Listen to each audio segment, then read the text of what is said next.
आपने देखा होगा ये लाखों का मजमा था, उस मजमे के अंदर एक कमला तक नहीं टूटा और उसके तनाजर में इन्होंने सबसे पहले पुलिस को भेजा। वो पुलिस वाले कौन थे? वो भी हमारे भाई थे। और हमारे उस मजमे के अंदर हमने हर कारकुन को ये बावर करवाया होता कि किसी के पास कोई ऐसी एक्टिविटी नहीं होनी चाहिए जिससे आपके ऊपर कोई बात आए, कोई हरफ आए। क्यों? आजाद कश्मीर एक पुरअमन इलाका है, वहाँ पे पंजाब से, सिंध से, सरहद से, कभी के बलूचिस्तान से लोग सैर करने जाते हैं। वो सरसब्ज और शादाब इलाका है, उसका इन्होंने मैदान जंग बना के रख दिया। और साहब इन्होंने पुलिस के बाद इन्होंने एफसी बुलाई, जब देखा कि एफसी से भी नहीं रुकने वाले, अबे भाई ये गोली बनी कश्मीरियों के लिए, आप इस गोली से भी डरा रहे हो यार। तो पिछले 76 सालों से नहीं डरा इंडिया से। आपने देखा कि वहां पे क्या हालात है, साल इंडिया के आगे बरसरे बेकार है। किस लिए? इस पाकिस्तानी झंडे की खातिर। और इस झंडे की खातिर हमारे आबो अजदाद भी मुझे बता के गए कि कश्मीर बनेगा पाकिस्तान। लेकिन मेरे बच्चों, अब कश्मीर पाकिस्तान की हालात आपने देख लिए, हमें गैप भी कर दिया जाएगा, जब मैं आपको बता दूं। लेकिन अल्लाह की मेहरबानी से हमें इस चीज का कोई डर नहीं है। हमारी आने वाली नस्लें भी इस चीज का पावर करा के रहेंगी कि जो आपने कल देख लिया हकूक कैसे लिए जाते हैं। हकूक लेना इस तरह नहीं है सोशल मीडिया के ऊपर, सोशल मीडिया का यूज करके या कोई ऐसे एक्टिविटीज करके। हकूक लेने के लिए जंग लड़नी पड़ती है, जदोजहद करनी पड़ती है।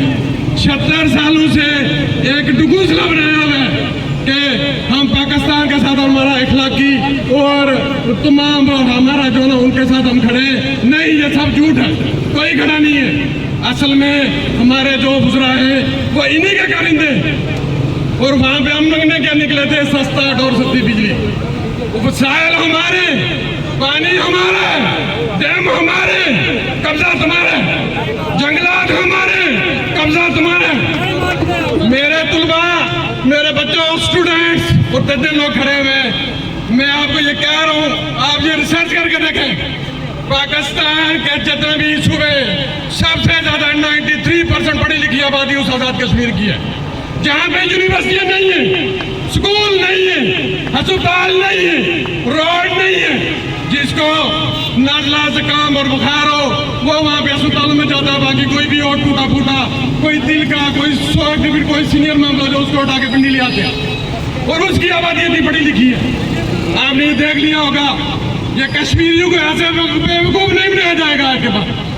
और इंशाअल्लाह ताला ये जॉइंट एक्शन कमेटी ने जो एक्शन लिया है ये पुरअमन रहा है। हमारा किसी के खिलाफ कोई नारा नहीं है, हम कोई और मकासद के लिए नहीं है। हम ये कहते हैं कि हमारे आगे बहुत ये बता के गए थे कि ये तुम्हारा भाई है, भाई जैसा सलूक करो उसके साथ। यहाँ पे KBK के तुलबा भी है, यहाँ पे बलूचिस्तान के तुलबा भी है। बात कहने का मकसद ये उनके हकूक दो। वो हकूक अगर किसी का दोगे कोई भी नहीं बोलेगा आपके साथ। जब हकूक नहीं मिलेंगे तो यही सूरत हाल होगी इस मुल्क में। मुल्क का कसूर नहीं है, मुल्क के चलाने वालों का कसूर है। जो पैसे बाहर से मांग के लेके आते वो इनकी जाती अशराफियात के ऊपर खर्च होते। वो गरीब का बच्चा देखो दर दर की ठोकरें खा रहा है।